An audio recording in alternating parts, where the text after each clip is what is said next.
welcome to Mini-Modelog. You'll notice it's a Monday rather than a Wednesday, so I've changed my schedule a little bit to Mondays and Fridays this month because I'm doing quite a big thing with this First Strike. So this is the sort of cheapest starter set they do for 40k. And I thought I'd get it partly to try out the easy fit models that are in it, partly because I want to add a Primaris arm to my Ultramarines anyway, and I'll explain that more when I do the unboxing video. And I really like the new Death Guard models. And I've not done 40k on the channel yet, so it's kind of like, I wouldn't say a triple threat, but maybe more. So that's what I bought this month, is the First Strike box set and some McCrag Blue, because I need to get some more of my other bits and pieces from my original Space Marine army painted and finished. That's what that's for. But they're my buys for this month, so if you're into 40k, this is the month for you, and we'll be talking a lot about Ultramarines, Death Guard, who they are, what's in this box, and also popping some models together. So do look out for that this month. So let's move on to the news. I'll pop them over there.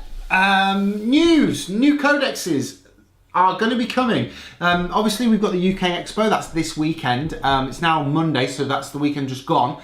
And the new codexes that Games Workshop have said they're releasing are Orcs and Space Wolves. And I know the Orcs players have been waiting with bated breath for this for a long time, so you're finally getting your codex. Awesome, really pleased for you.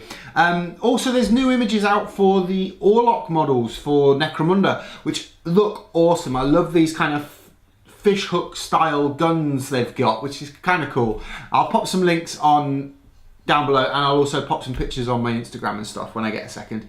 So if I haven't, petition me and say where are them pictures, because I will get them done. But yes, that's kind of like new stuff coming out from Games Workshop. There's pre-orders for the warbands now available for Shadespire. I did mention this the other week, but I think they're a bit steep at £15 just for the models. I can't believe the cards only cost £2.50 to produce. Well, I can, but it depends how much the new card packs are going to cost, and I'll talk about that in a second. So I think they're a little bit steep, but you can now get them for your AOS armies, which if you want to, awesome. Talking of cards, they're doing, the next packs I believe they're going to do are just card packs, so no models, and they're kind of based around, if you get the Skaven one for example, they're kind of got cards in to bolster your main hero in that faction. So in that one it'll be Scritch, in the Chosen Axes it'll be Fuel, and so on.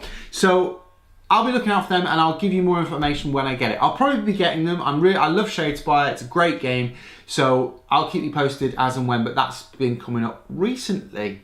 Other things news-wise for Games Workshop, faction focuses.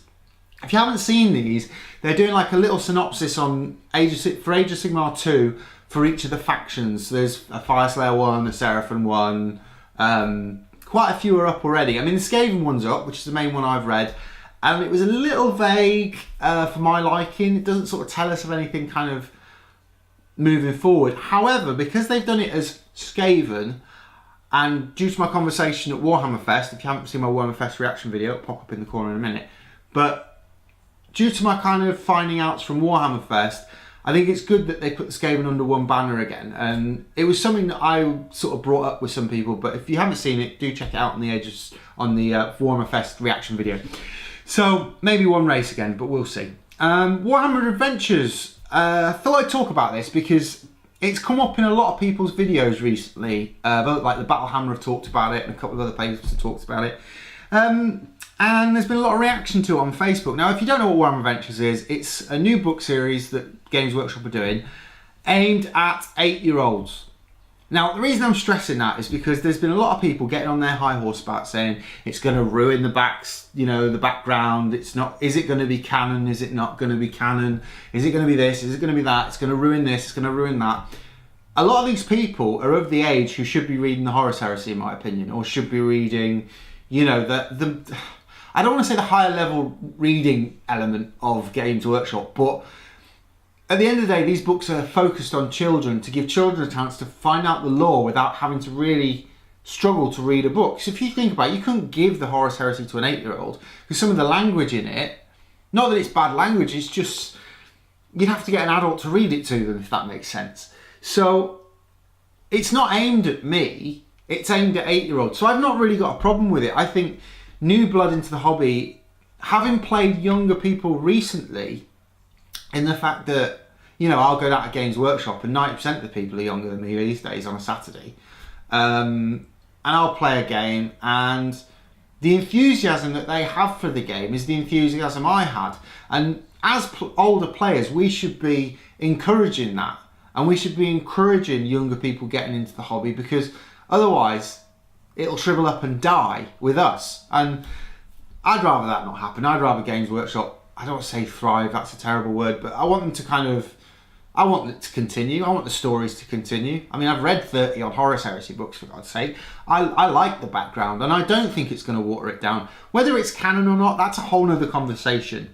That kind of relies on if these are going to be isolated stories or linked to any stories that are already out in the Black Library canon of books. But from my point of view, this is great for the younger audience. I wouldn't, if I had an 8-year-old given the Horus Heresy, I'd be struggling to find something that I wouldn't have to read to them that would be suitable, and this kind of fills that gap. So fair play to Games Workshop for doing it. I get why they're doing it, but to all you people who are kind of like, it's going to ruin it, it's going to ruin it, think of who it's aimed at before you start making judgments. I might even go and buy one, read it, and let you know what it's like, and see whether it kind of fits with everything I've read. And I've read tons. See my Black Library video, you know, if you want to see what I've read. But all I'm saying is, just calm down, dear, kind of thing. Anyway, new rules for Age of Sigmar. I was talking before about Age of Sigmar 2, and of course we've got, this is what it, I can't really call it anything else. I kind of call it Age of Sigmar 2, you know, the second coming, whatever you want to call it. A couple of new rules that they've kind of hinted at on the community page is command abilities. Now, command abilities before, you could only use the command ability of your commander, your general. So you're kind of, I mean, for me, I always took a Skaven general from Clan Verminus, so I could get the +1 attacks for my Storm Vermin. So I used to keep them with my Storm Vermin. It used to make the Storm Vermin really kind of tough, because it made a standard Storm Vermin, I think, 3 attacks, and a Storm Vermin Lord 4 attacks kind of thing. So I always used to keep him with him. But I also used to have, you know, Warlock Engineer and a couple of other bits knocking about the table, which had command abilities, but I couldn't really use them. But now they're allowing you to use them and allowing you to kind of capitalise on that. And I mean, for Skaven, it's brilliant, so I'm really pleased about it. Another rule is Look Out, Sir, which kind of goes well with the fighting from the back rule that Skaven have always had, which is if you're within 3 inches of a unit and you're being shot at as an individual character, I don't know how it works fully, I can't quite remember, but basically there's a chance that the unit will take the hit rather than you, rather than the general or rather than the single character, which I think is more how it should be, because, you know, people dive in the way of generals when they're being shot at, so I kind of like that rule. So they're kind of new rules that are coming. Keep an eye on the community page for more, so look out for that. This month, Warhammer World are hosting Forge World and Specialist Games on 15th of July. I'm not going, unfortunately. I would have wanted to go, but money's a little bit tight, so I can't really afford to go. But if you want to know more about Specialist Games and Forge World, I'd suggest buying a ticket. It's not massively expensive, but for me, it's getting down to Nottingham. So if you live in Nottingham, go do it. You know, it's probably down the road for you. So on to the next thing, which is Warhammer Stormcast podcast. I thought I'd bring this up because I thought I'd give you my thoughts on it. It's a double-edged sword. I mean, if you haven't looked at it and you're a constant user of the community page like I am, they kind of recap the community page at the start of it. Now, if you've only watched the start of it and that's all you've seen, you've got, well, I know all that, I'm not going to watch anything else. Stick with the first sort of 3 or 4 minutes until you get to like 5 or 6 minutes in, where they start having the conversation with developers. And the reason I say that is it's interesting to hear what the developers of the game have got to say. I know the most recent one, episode 4, had someone talking about the Iron Jaws. So if you're an Iron Jaws fan and a fan of destruction in general, he was kind of giving out kind of things that the new Age of Sigmar will help you with, especially with these rolling spells, which I'll get onto in a minute. So I like it, but I'm still kind of like holding judgment on that one. If you haven't checked it out, I'll pop a link down below for that. Finally, rolling spells in Age of Sigmar. So a new thing is going to be that as a wizard you can cast a spell, but then it will have a mind of its own. Now, I'm double-edged sword for me, that, because being a Skaven player, we've always had that. Because when things have malfunctioned or gone awry, it's usually backfired and screwed us over. So I'm kind of used to that in the game, but I'd be interested to see how other players cope with it. Because, I mean, Yes, you can have a misfire on any weapon, don't get me wrong, but Skaven was way more notorious for it. And so I was kind of used to, like, I'm kind of used to winning by sacrificing my entire army, which sounds insane, but I have won games like that.